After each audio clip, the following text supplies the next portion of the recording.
It was pre-cell phone, it was pre-internet, it was pre-credit card. I didn't travel with credit cards back then. Can you imagine that? Traveling without credit cards? These are things we can't even... Pre-internet, pre-cell phone, pre-credit cards. And I just sort of went on a God quest.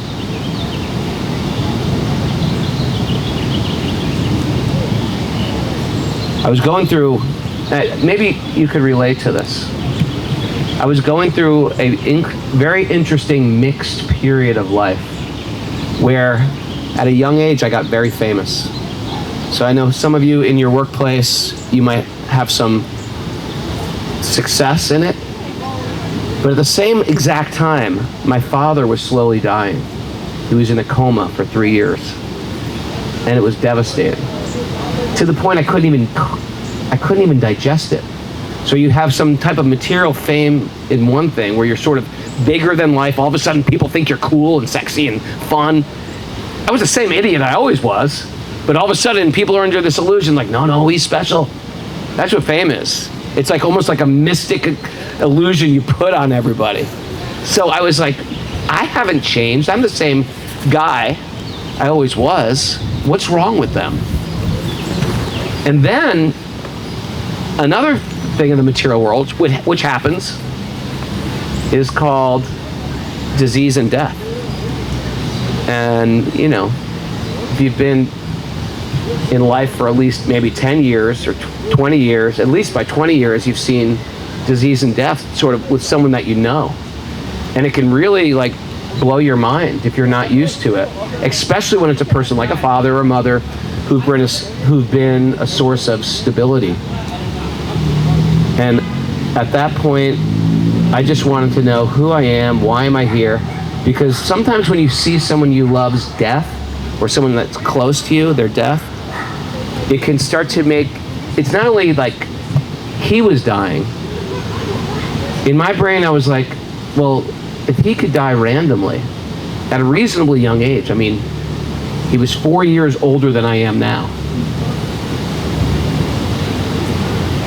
If he could die that quick, well, that means I could die that quick. And what am I supposed to be doing with this life? I'm 22 years old. What is the goal of my life? Some people, many people, will never ask that question. What are you doing with your life? They'll just assume it's almost like if I say drive. Well, drive where? Don't ask that question. Just drive. Should I drive fast or slow? Just as soon as you can, just drive. Everybody is driving very fast, but very often there's no compass, there's no map, and they're just driving. It's called busy doing nothing. And when I was 22, I realized, why am I doing anything if I don't know who I am? And why am I here? Like, what is a home run in life? Is it to have a lot of kids? Is that the goal? Is it to go to a lot of places? Is that a goal? The goal? Is it get a lot of money? Is that the goal? What's the goal? I've already become like reasonably famous. I'm not like Michael Jackson or something, but I'm reasonably famous, and it's making me more sad than it ever was.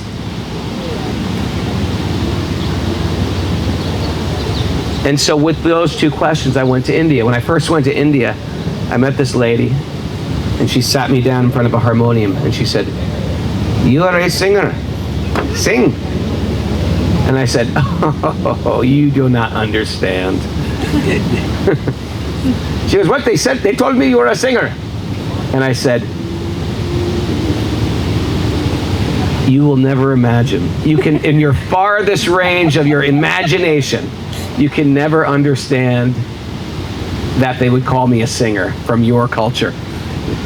I go, and she goes, "What do you mean?" I said, I screamed. And she said, "Makes no difference. In Bhakti, it is not about the tone of your voice. It is about the quality of your heart." Isn't that a nice way to put it? And it's really true. Matter of fact, in most of what we know as Hinduism, There's specific rituals, specific mantras, specific things that have to be done with the right intonation, with the right cleanliness, at the right time of day. Bhakti is not like that. It's all a heart calling. And in that heart calling, there's reciprocation. Just like in a marriage or a boyfriend and girlfriend. In the calling of the heart, there's reciprocation. The beloved feels that love. Or a relationship with a parent and a child. The beloved feels that love. The child understands the love of the parent and vice versa.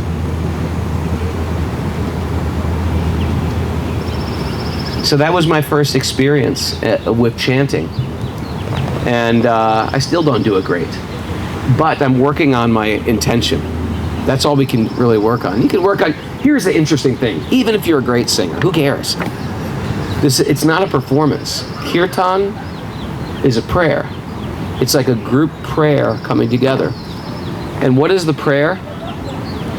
It's to call divinity into our life.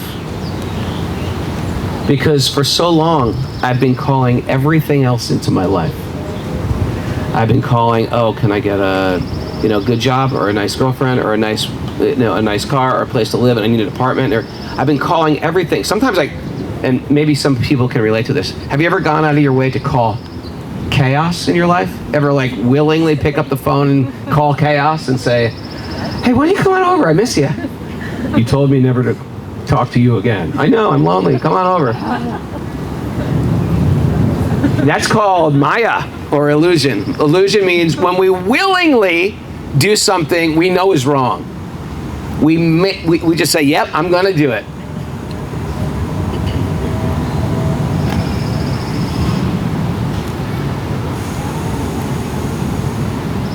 So when we sing mantras, it's like willingly calling light into our life, willingly calling truth in our life, willingly calling order in our life, and willingly call God, however you want to call God.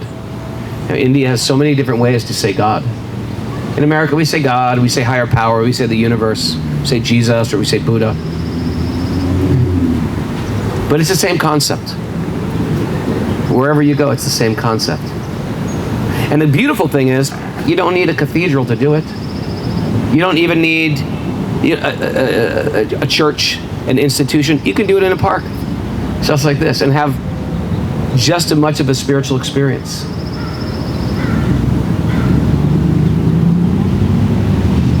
Spiritual experience means I'm not doing it to be the center. I'm doing it to serve the center. My whole material consciousness is, how can I be the center? How can I, hope that he thinks I'm cool and she thinks I'm cool and they think I'm cool? That's me as the center. Check me out. And it's a great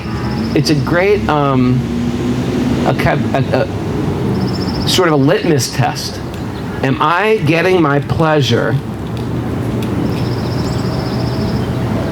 from my joy of being, or am I getting it from my ego? We should ask ourselves, next time we are doing anything where it felt pleasurable, am I getting this from just the joy of being, or is it from my ego? That's why sometimes, even when I lead a kirtan, I have to close my eyes. Because if I see her clapping and him clapping, I think, oh, I'm pretty good. I'm pretty good at this. Check me out. And I got to pull it back. I got to say, no, Raghu, you got to do this as a meditation, as an offering. Because we've been playing the me first game for a long time, and it gets old. It gets real old.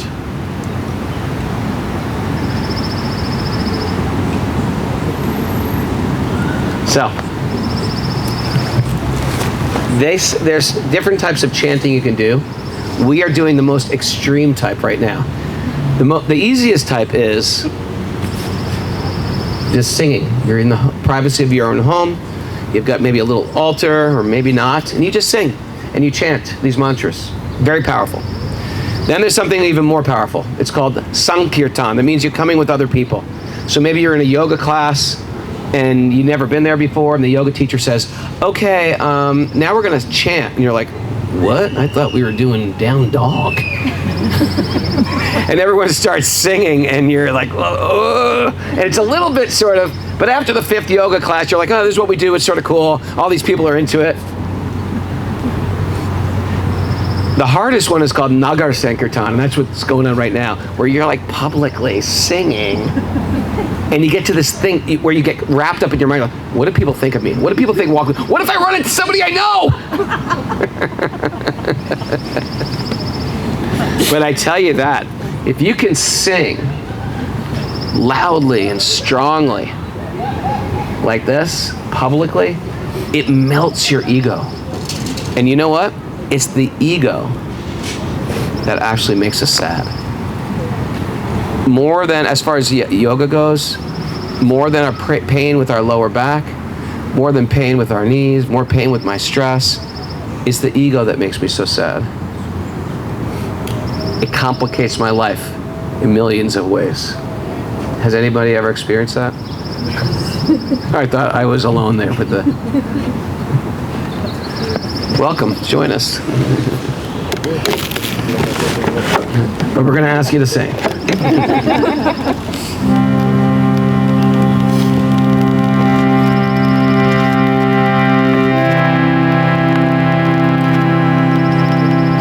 They say that Gandhi chanted this on his time of death. You know that? I don't know if it's true, but these names, Sita and Ram, are very powerful.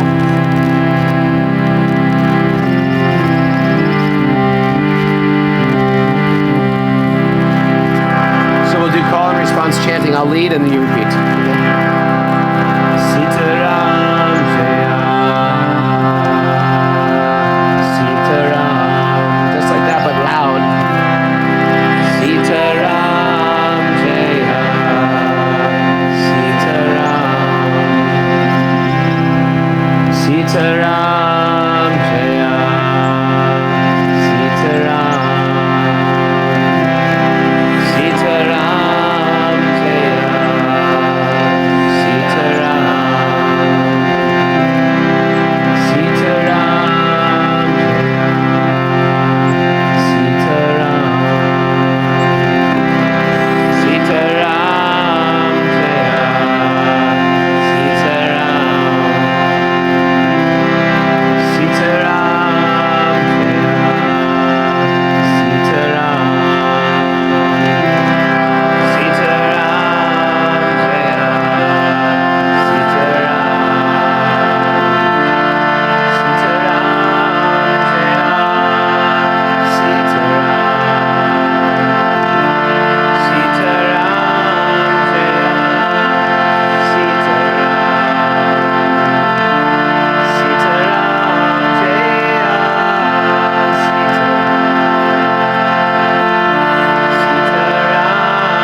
ignorance, and my teachers are opening my eyes with the torchlight of knowledge.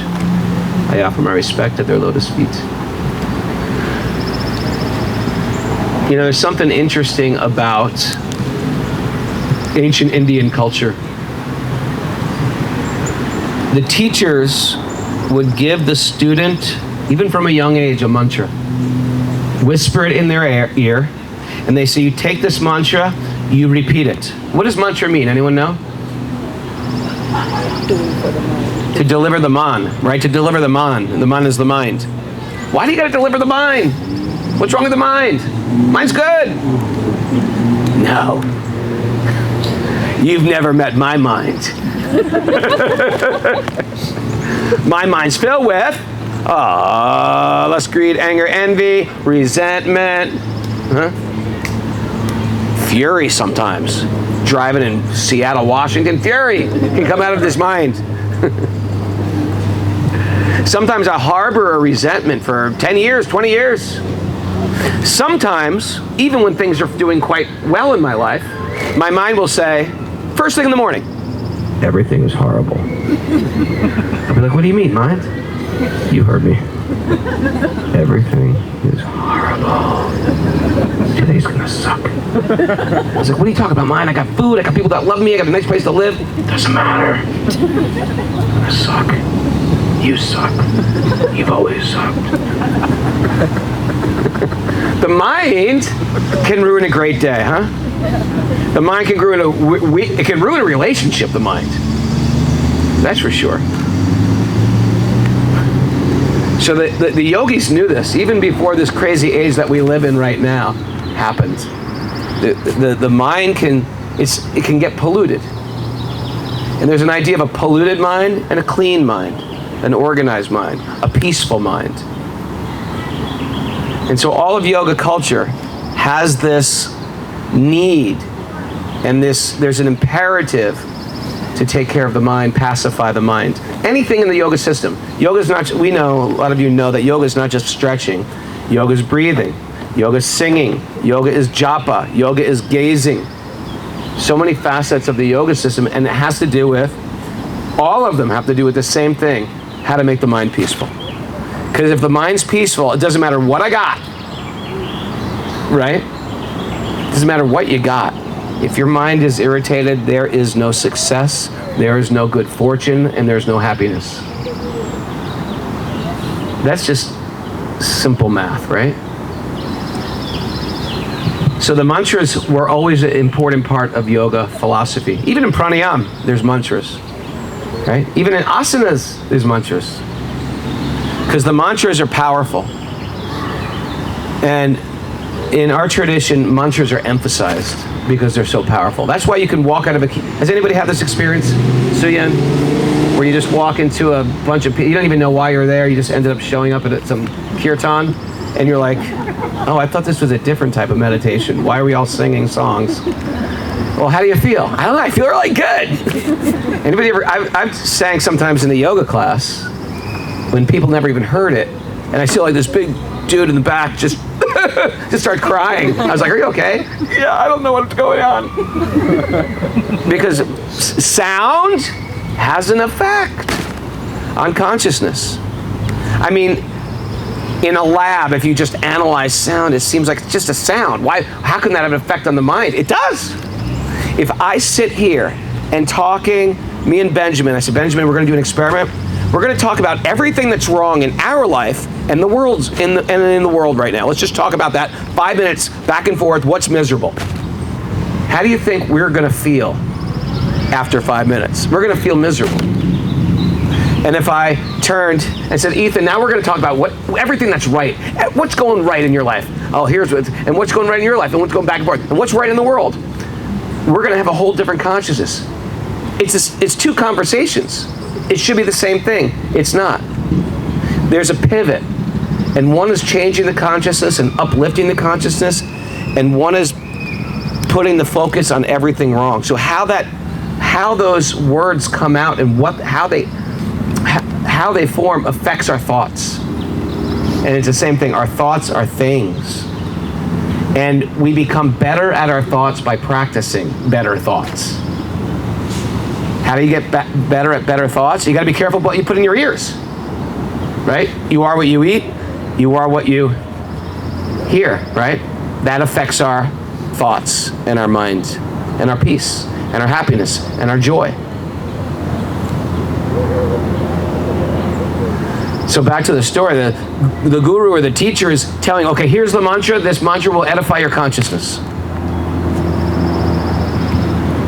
All of a sudden, some of you didn't have that guru when you were a child. You might have had other people putting other sounds in your head. Sounds of lack, sounds of scarcity, sounds of you're worthless. And sometimes we've inherited these mantras from our family, from our professors or our teachers, when we were very impressionable, when we were at a time where we took for whatever this person of authority said, and I held it and I embraced it. And that embracing those negative mantras, they've almost shaped my worldview. Not only have they shaped my worldview, but they've sort of kept me in a box, cheated me out of opportunity, and could feasibly put me on a psychiatric couch. Just a few words for the rest of my adult life. Anybody know what I'm talking about? Say Haribol. Haribol! Okay, we're all screwed up. Congratulations, we're a bunch of dented cans here. That's okay. Just like in Alcoholics Anonymous, they say the way to first go through recovery is you got to admit you're an alcoholic. You can't heal unless you say, I got a problem. If they say, I got no problems, well, you're drinking. It's 10 a.m. Yeah, big deal. Everybody drinks at 10 a.m. You have to admit, like, this is a real problem. So it's okay to notice our problem. And we have to notice what did I inherit? What did my father tell me on a regular basis? What did my mother tell me on a regular basis? What did my music teacher on a regular basis? I had a music teacher when I was in 3rd grade. You know what he would say to me? You are so sloppy. With so much disdain in his heart. Guess what that made me? For about 45 years, 50 years. Made me a little sloppy. Because it's not that they said it, it's that I took it and ran with it. Because those words coming from they have more weight when they're coming from authorities. Now the interesting thing is, this is what Western therapy would say. The yogis will say something different. They say that we've been taking this stuff on for lifetimes. We search out those people who are going to be self-deprecating, or assist me to be self-deprecating. We search them out, we look for them. Come on. I think it's safe to say some of us have really gone out of our way to find bad people to bring into our lives. Sometimes we search them out. Does anybody know I'm talking about there? Haribol, thank you. Well, you see, you're here with somebody. Is she the bad person? No, not her. Run.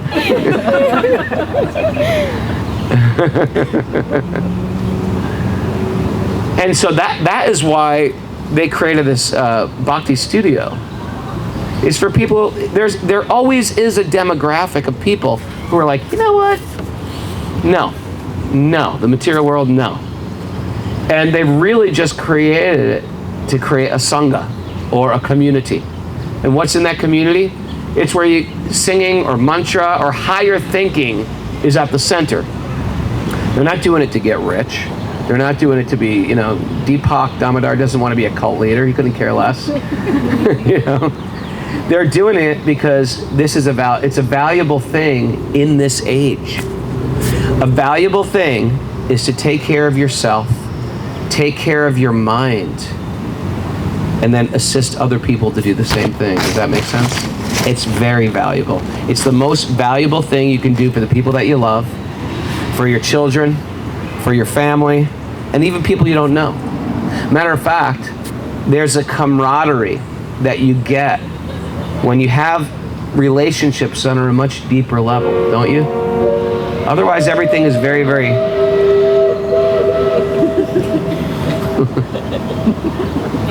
God agrees with me. I've got the auspicious toot, the conch shell.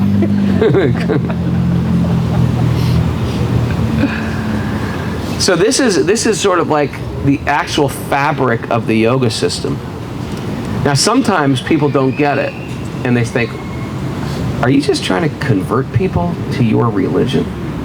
That's not how Sanatan Dharma works. Sanatan Dharma is what they call all of this stuff in India. Sanatan means like eternal, the eternal Dharma. Just like we have a Dharma, like I might be a musician, you might be an accountant, you might be a parent. That's our Dharma of this world. But we all have some eternal Dharma. And the eternal Dharma of the Spirit is to give love. Isn't that great to know that that's your real job? That's your real job. If you're wondering, like, what should I do? That's your job, is to give love. You're only here for a few days, a few months, a few decades. Give love while you're here. Give them the highest love. Give them peace of mind. And we do that by us having a peaceful mind.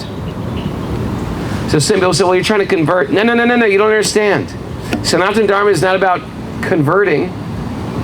What am I going to convert them to? Being a spirit soul?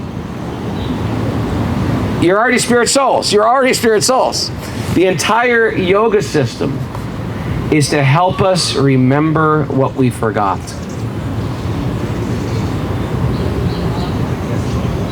To help us remember who we are. I forgot I was a spirit soul. I thought I was an Italian-American New Yorker. I'm not. What does that mean if I say I'm not? I am an Italian-American New Yorker. Who's got an answer for me? Your material body? Yeah, my material body is an Italian-American New Yorker. And in the biggest picture, it's a moment in time. You ever get that realization? Like, this life is just like a moment in time. Now that I'm 60, I just turned 60 this year. And I remember when I first went to India when I was 22. It was a moment ago. It wasn't yet. It was a moment ago. I remember when my son, who's taller than me, was a little toddler. It was a moment ago. Do you ever were you ever in a relationship with somebody for a year, 5 years or something like that, and then you're no longer in a relationship with them? But while you were in that relationship, you're texting them how are you? Wink. Sending them winkies, and, like you were just like constantly engaged with this person, and all of a sudden you break up with them, or they break up with you, and you look back at it, and it's almost like a dream. Like, even, it all seems almost dreamlike. Does anybody know what I'm talking about? That which was the most real is now like a dream. And the yogis say that's because it is a dream. Come on. It's a dream. They say that love is real, and our relationship with divinity is real. And everything else makes us forget that, except for love. So if you have people, parents or friends or loved ones, that are helping you remember that reality, then that's real. That's a real friendship. If I'm having people that help me forget that reality, that I'm a spiritual person, then that person's a distraction. Then I'm just like in the dream world, even more. So why do I say this is a dream? Because the dream is temporary. Have anybody ever had a scary dream where you woke up and it was so real that you're like sweating in your bed and you're like, So here's the question. Was it real or was it unreal? I mean, your heartbeat was racing. You're sweating. You smell a little bit worse now. Maybe you were crying. Have you ever had a dream that real? You're getting chased by wolves, and you're just like, and there's a gun in the distance, like, and then you wake up and they're. So, okay, I'm going to throw this out there. Is it real or was it not real? What's your name again? Carolina. Was it real or not? It was real. You think it was real? Okay. How many people for that was real? Heartbeat, sweating, smelling, screaming. Okay.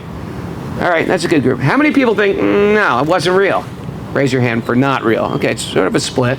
Some people are raising both hands. That's because it sort of was real and sort of wasn't real.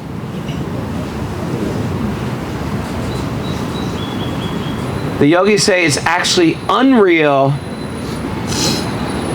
because it's over and you're not there anymore. It was fabricated in your mind. So real. I mean, our mind is so powerful. A man can have an orgasm while they're sleeping. How real is that? It's pretty real, but it's not real. There's no woman hugging you. That's in your mind. That's your pillow, man. It's not real. There are no wolves. If those wolves were chasing me and I got to the gun, I turned around and shot the wolves. That's not how to get out of the dream. That's not how to get out of the nightmare. How do you get out of the nightmare? Wake up. Yeah, you wake up. That's how you get out of the nightmare.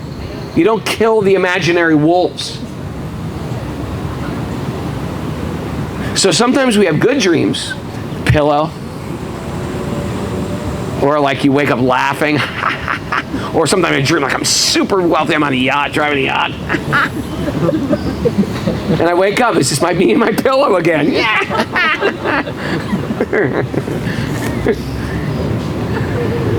And that's the material world. It's filled with like these winter seasons and summer seasons. Summer seasons when everything's right, and winter season when it's all falling apart. And you go through it, sometimes sort of rapidly. And it's real, in one sense, it's real. This is how the yogis explain it, this dukkha and sukha. They're real, but they're actually temporary. And that's where they get this concept of samadhi, where we get the English word same. We get a lot of words from Sanskrit. One is same, sama.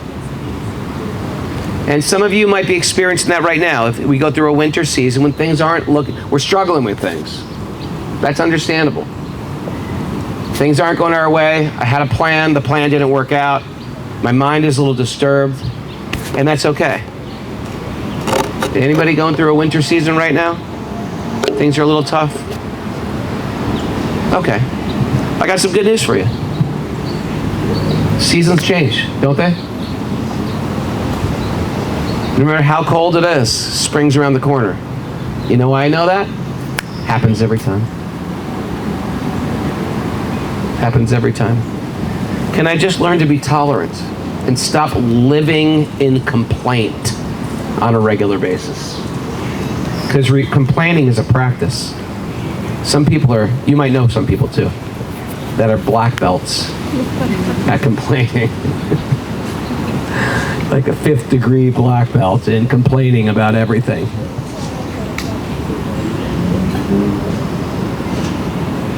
And then at the same time, there's some of you who are going through some like summer season. Things are looking up. Things are good. Good relationships. You know, good place to live. Life is good. The workplace is good. Anybody going through a summer period right now? All right. I've got some horrible news for you. Real bad. Real bad, summer people.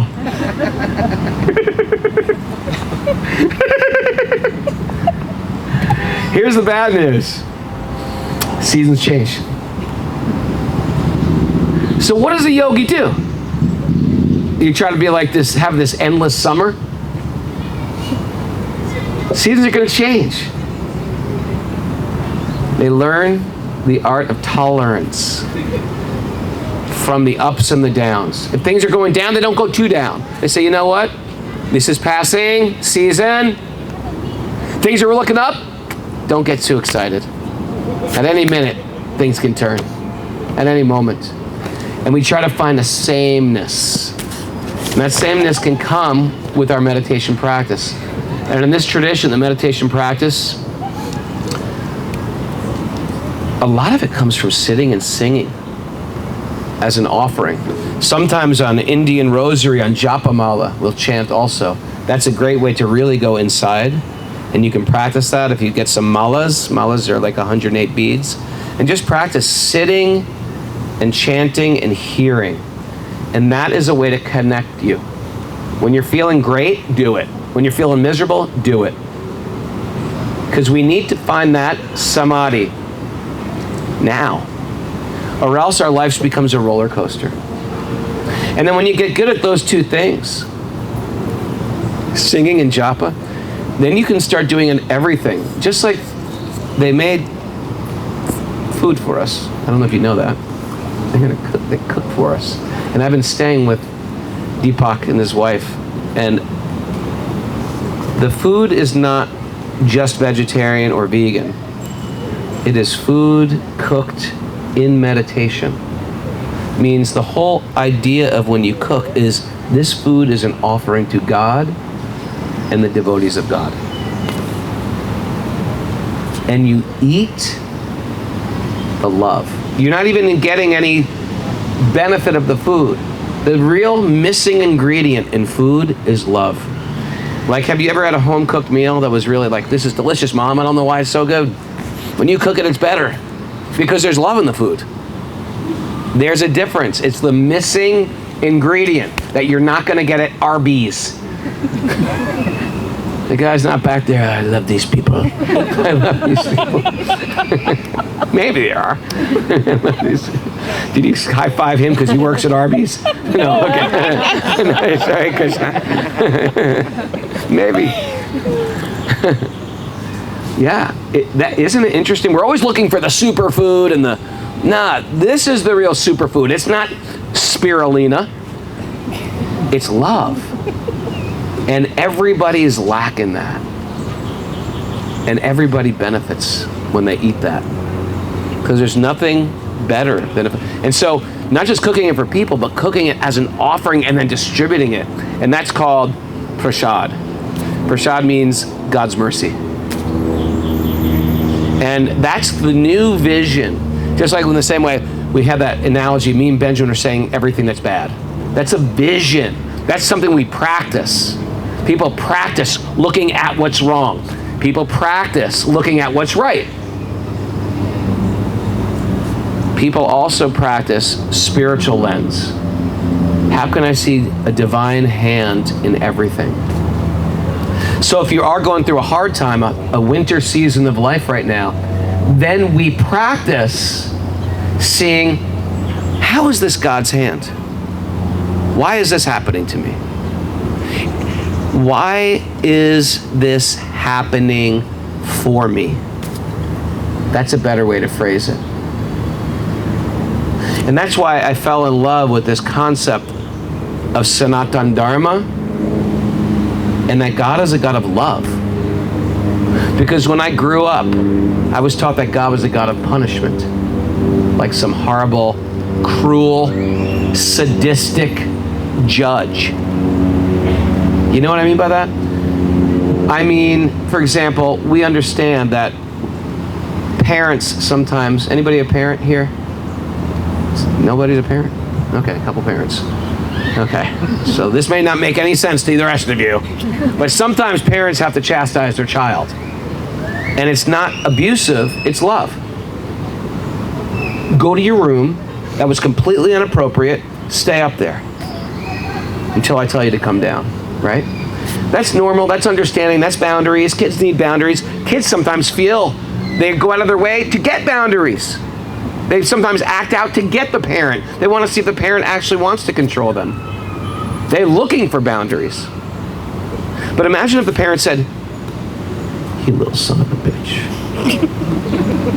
You get to that room right now." Okay, Dad, when can I come out? Never. And then I'm going to light the room on fire. That's not loving boundaries. That's psycho-sadistic, crazy. Call Child Protective Services parents. This is how we're taught. This is how I taught God was. Oh, you don't love God? You've got an option. You fall in love with God, or we send you to hell forever. Well, what if I'm not ready? I don't have a spiritual calling yet. Well, that's your choice. So it's almost like fear tactics to get you to love. Come on. That's like me getting somebody in a headlock. Love me right now. Is that a gun you've got to my head? Yeah. So mature concepts of spirituality is that, like we even say this, when you love someone, let them go. And if they come back, they're yours. And that's the concept of free will. That's why, if you've ever read the Bhagavad Gita, it's such an incredible story. Krishna gives the most incredible detail of how to control the mind, how to control the thoughts, how to control the senses, the dangers if you do, the pluses if you don't, or the negatives if you do, you know what I mean. He gives every explanation. He talks about the soul, he talks about the body, he talks about the subtle body. He talks about rendering service, he talks about devotion. And after he gives all this information and lays it on Arjuna, because the whole book is just a conversation between two people. After he does the whole thing, you know what he says to Arjuna? He says, okay, here's the deal. I told you everything. Do whatever you want. I told you everything. Do whatever you want. Now, the interesting thing is, that's us right now. We all have... You didn't have to come here today. It's a beautiful afternoon. Some of you are thinking, it's a beautiful afternoon. Maybe I won't come to this thing. He's got me sitting in the shade when it's a sunny day. We don't get any sun around here. I don't know why he's set up in the shade. Because I'm balding. That's why. It's important for me.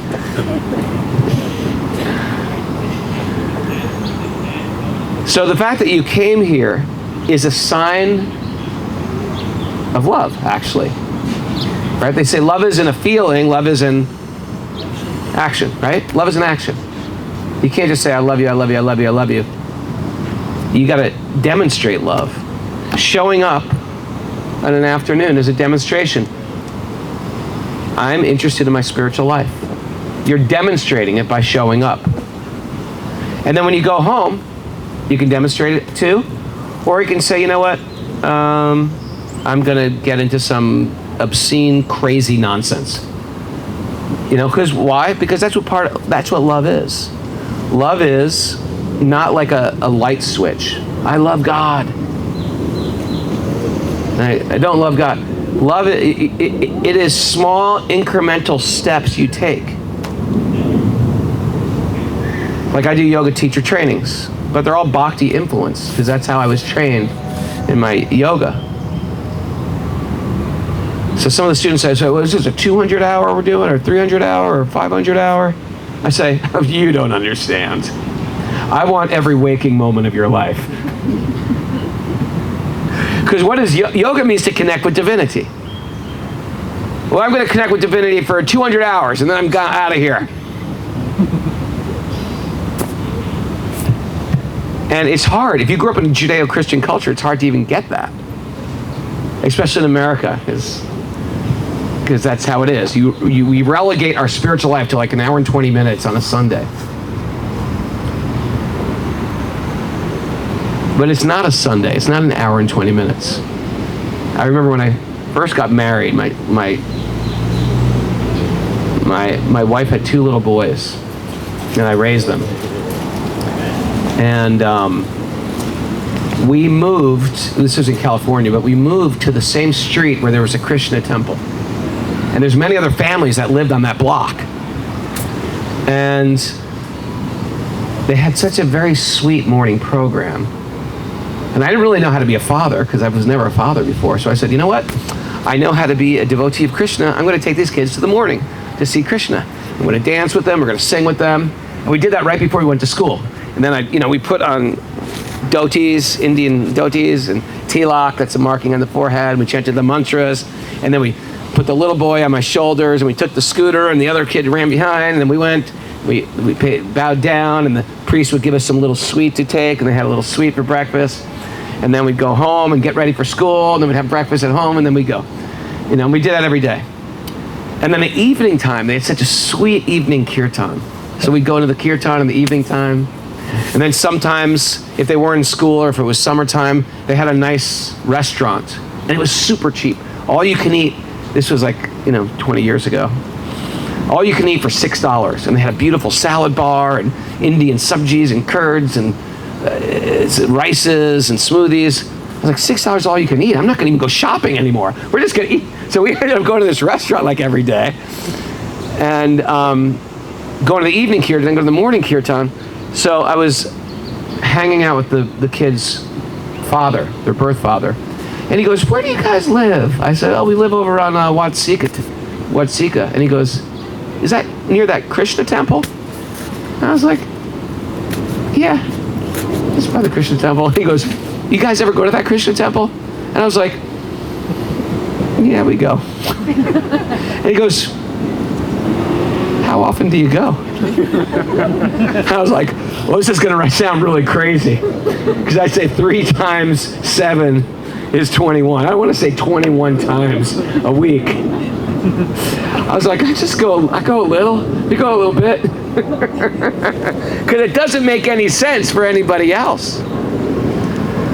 But bhakti or devotion is something we want 24/7. I don't want to have a part-time connection to divinity. Because divinity is full spectrum of life. I want to be able to go to a park and see divinity in this beautiful tree, or in the lawn, or in all the people out here. Right? Or in the flowers, and the fragrance of a flower. And it's just a shift, really. It's just a shift. Like we have a little altar in my house. When my kids were little, whenever, instead of walking into the fields and seeing flowers and picking flowers, they think, oh, look at this beautiful flower. Let's offer this to Krishna. It's the same thing. It's looking at something beautiful. It's appreciating that it's something special. It's appreciating the smell. But before I go to smell it, they say, don't smell it, Dad. This is for Krishna. I said, okay. Chastising me, you little 4-year-old. Or the berries are growing. Oh, let's pick these berries and offer them. Krishna will love these berries. It's the same thing. You get to experience the material world, but now through spiritual goggles. You get it? That's what we're training ourselves to be. We're training ourselves not in the negative, not even in the positive. We're training ourselves in the transcendental. The transcendental means we are transcending the mind.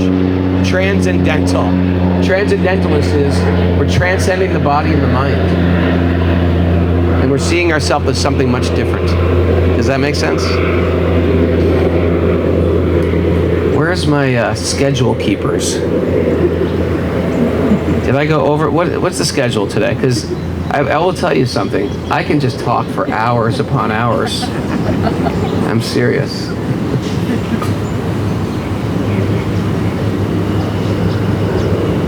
What's the schedule? Oh, it's top secret here. Raghunath, you got a text message. You have to stop. Okay. All right, my phone is on another time zone. What time is it now? 3:50. It's 3:15? 5:50. 3:50. Okay, we're way over time.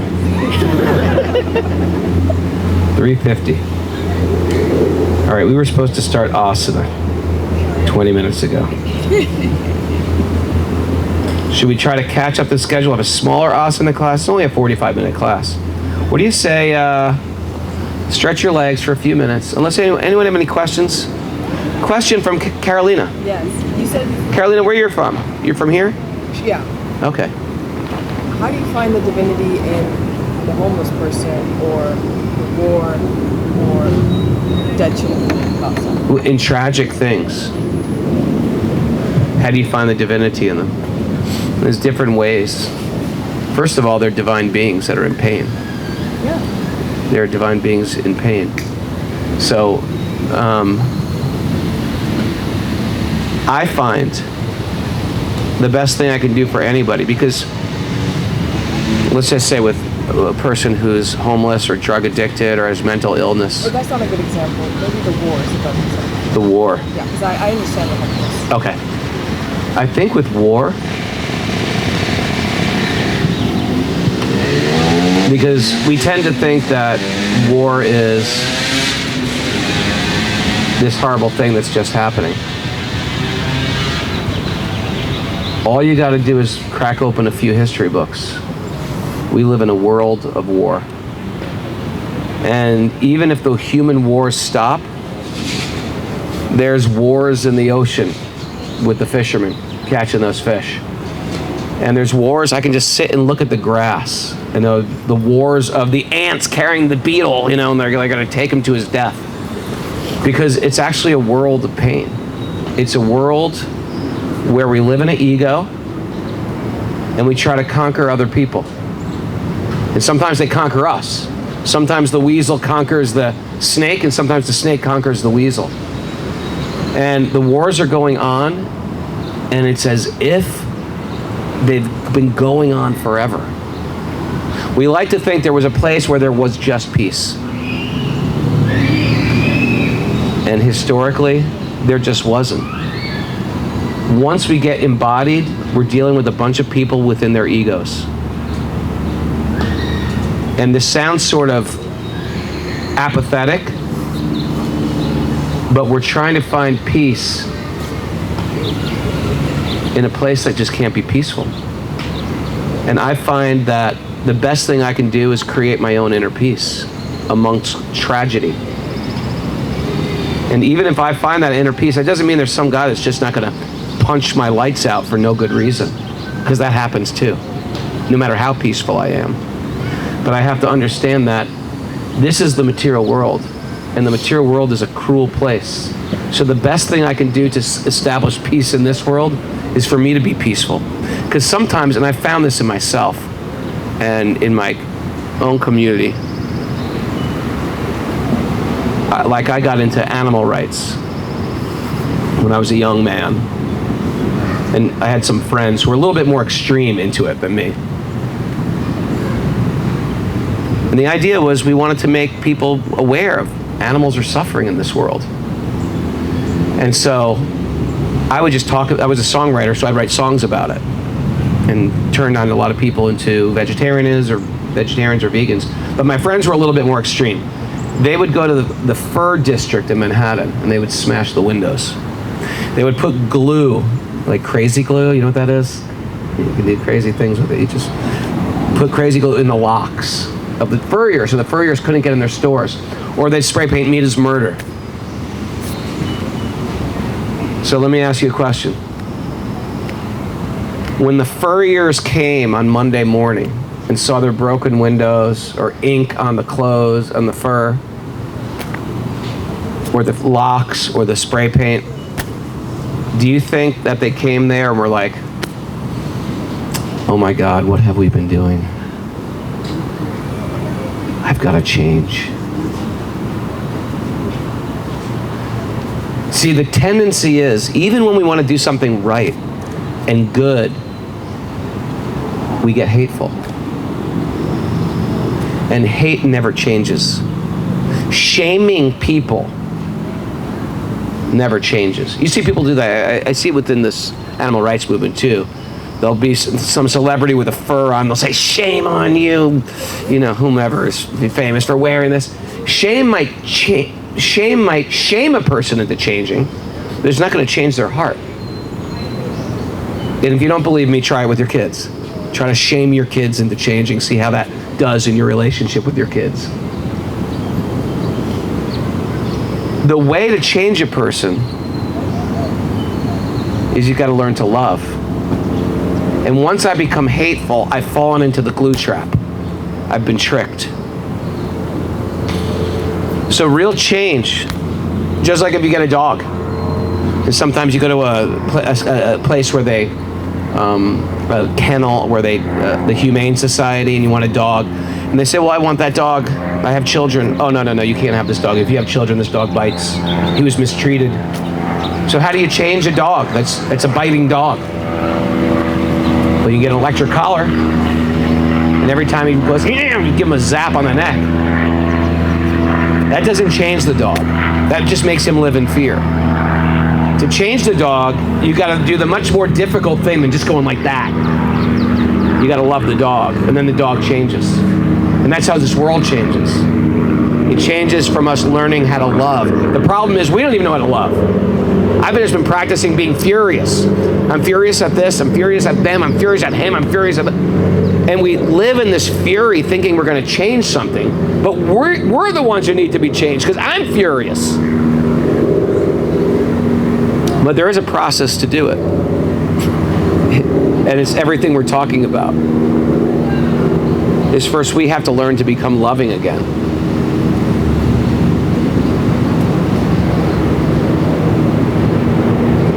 I think the most powerful thing that ever happened to me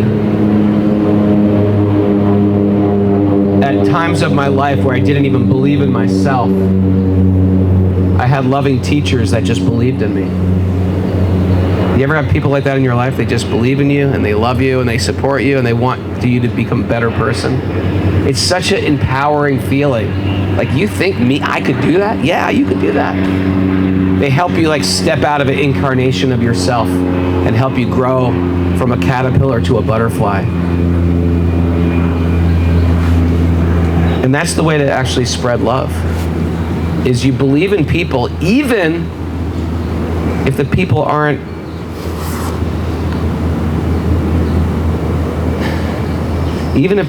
acting in a great way. We see some good in them. It's another way of training the vision to see good, even when there's no good. See, we've been training ourselves to see what's wrong with people. Someone comes, ever do this? Someone walks in the room, you're like, who the hell does she think she is walking in here? Like, people who just like have it like this, like, we've been training ourselves to find fault with people. The way they dress, the way they look, the way they act. Because if I can find enough fault in all of you, that makes me better than you. And that's stinking thinking. That's crazy thinking. Just because you guys got issues doesn't mean I'm good. My worth isn't depending on you guys being bad. So in the same way we can find fault in people, we train ourselves to see greatness in people. Even if people have done horrible things, even if people are presently doing horrible things,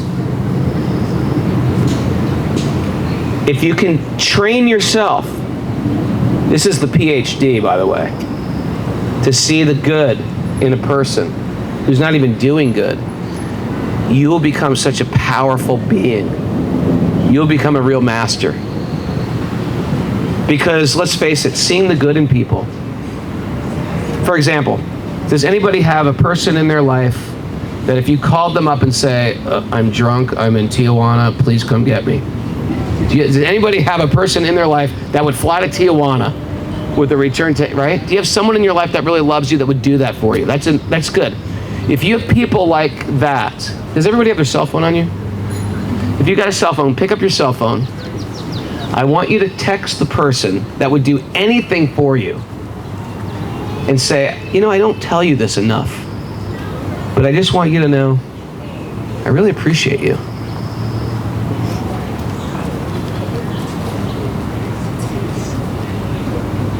Because when you don't tell people that will do anything for you that you appreciate them, guess how they interpret you not saying anything? They interpret it being, you don't appreciate me. I would do anything for you and still don't appreciate you. Never share. That's called the ABCs of training our vision to see greatness in people. It's just appreciating the people that already love you. And oftentimes, we don't even do that. And that's a relationship killer. That's a love killer. That's a marriage killer. How many people want to make rapid spiritual advancement right now? Rapid. You're going like this. That means no or yes? No. That means no? That means no. Okay. Rapid spiritual advancement can be made right now if you get out that cell phone and text somebody that hurt you, broke your heart. I'm not saying you have to enter into a relationship with them, but someone you got issues with, or that might have issues with you, and send them a message, say, you know what? Whatever went down, but I want you to know you're this. I think this good thing about you. And you'll be amazed at what that doesn't mean I want you to come over tonight and hang.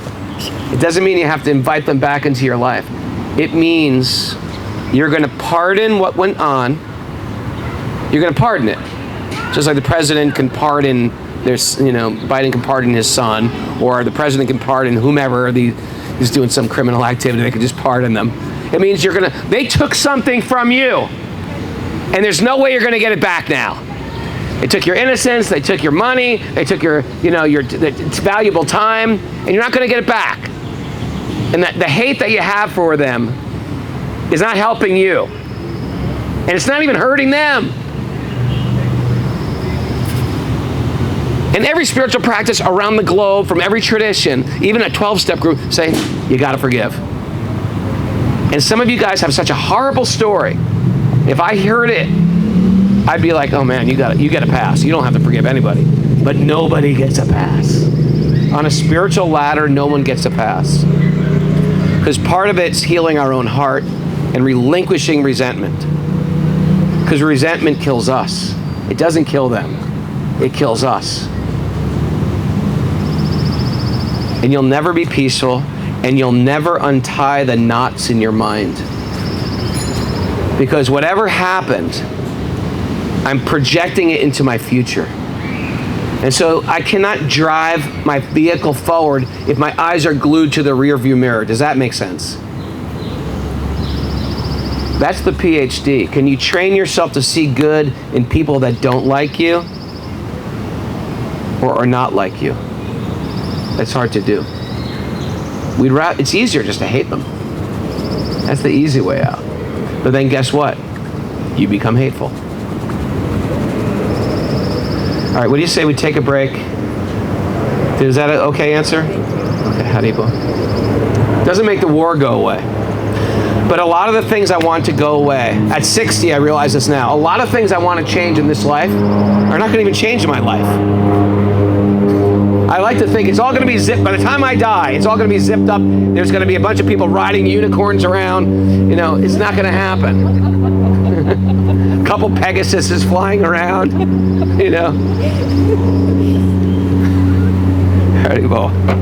All right, so let's, 5 minutes, we're going to do yoga. Do some, stretch your legs.